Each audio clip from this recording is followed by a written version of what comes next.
নমস্কার, মাতন্স ডেলি ব্লগে আপনাদেরকে ওয়েলকাম। আজকের ব্লগটা শুরু করছি গাছে জল দেওয়া দিয়ে।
এই পায়রাটিকে কয়েকদিন আগে আমাদের পাড়ার একটি কুকুরের মুখ থেকে নিয়ে এসেছি।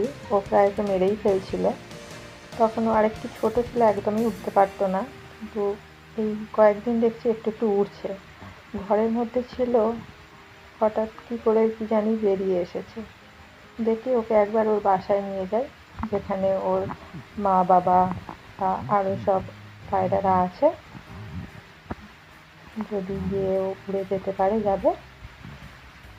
এই যে আমি চলে এসেছি। এই ওপরটায় আরও যেসব পায়রাদের আর দেখতে পাচ্ছেন আপনারা, এখানেই এইখানেও ছিল, কীভাবে পড়ে গেছে, না উড়ে যেতে পারলো না, তাই আমি নিয়ে আবার চলে যাচ্ছি। এই যে যেতে যেতে আমাদের টিনের সাথে দেখা, এই কুকুরটাই ওকে ধরেছিল, তাই জন্য আমি ওকে বলছি, দেখ চিনতে পারছিস কি? তখনও নাচেনার ভান করলো।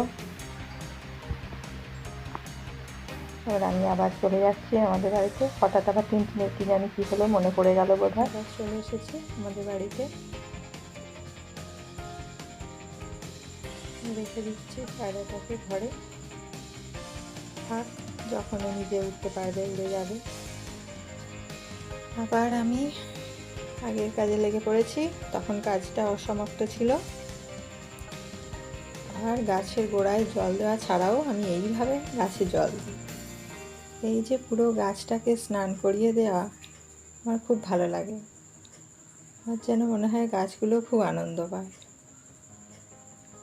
এই পুরো গাছটা ভিজিয়ে দেওয়া খুব ভালো লাগে এটা করতে আমার। এটা হচ্ছে রাসফুলের গাছ, যদিও এখন ফুল হবে না। দুটো পাত্র এখানে রেখেছি, একটায় জল দিই, একটায় খাবার। কুকুর বিড়াল, মাঝে মাঝে রাত্রির দিকে শেয়ালও আসে খেতে। আসলে প্রচণ্ড গরম পড়েছে তো, আমাদের প্রত্যেকেরই উচিত এরকম একটা পাত্রে জল রেখে দেওয়া। কারণ পাখি, কুকুর, বিড়াল এরা তো আর চেয়ে জল খেতে পারে না, তাই একটা পাত্রে জল রেখে দিলে ওরাও একটু খেয়ে শান্তি পায়।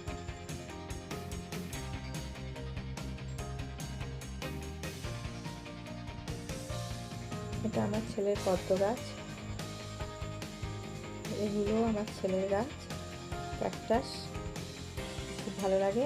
এরকম ছোট্ট অবস্থায় এই বড় গাছটাকে নিয়ে আসা হয়েছিল, এখনও গাছে ছানাপোনা হয়েছে।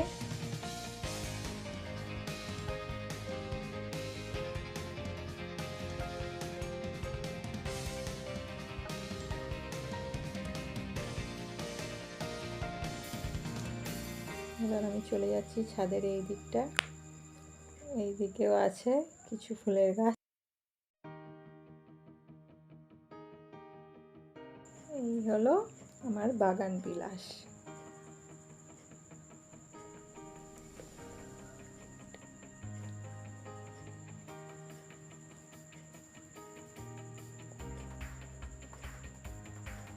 আর এই দিকটাতে আছে করবী আর অলকানন্দা।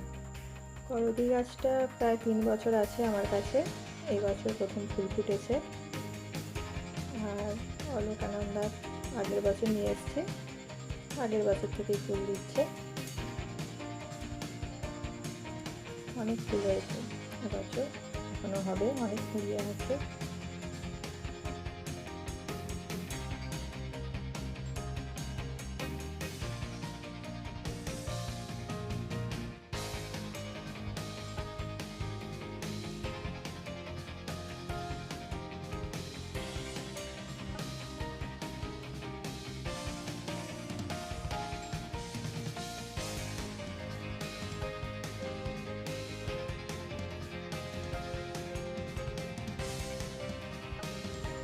আবার নতুন ফুল এসেছে, আবারও ফুল হবে।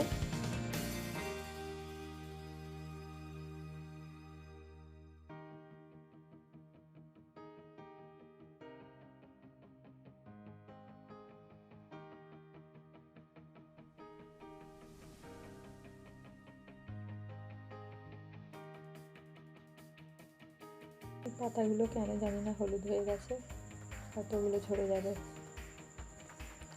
এবার চলে এলাম, সন্ধে হয়ে গেল, ছেলে পড়ে চলে এসেছে। এবার ও চা করে আমাকে খাওয়াবে বললো। মাঝে মাঝে চা করে আমাকে খাওয়ায়, বেশ ভালোই করে চাটা।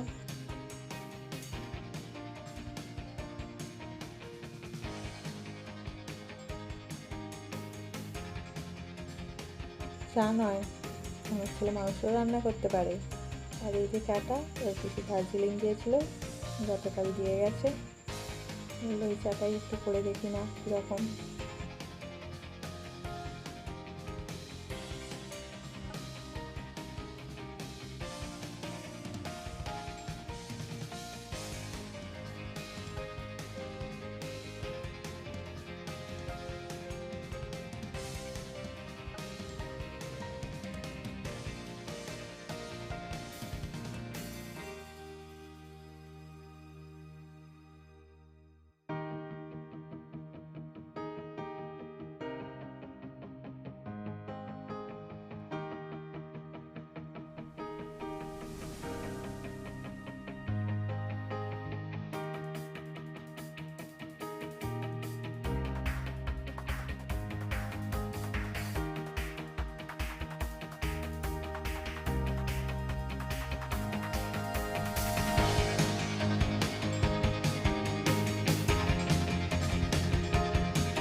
বানানো দার্জিলিং টি খেয়ে নিই। আজকের ব্লগটা এখানেই শেষ করি।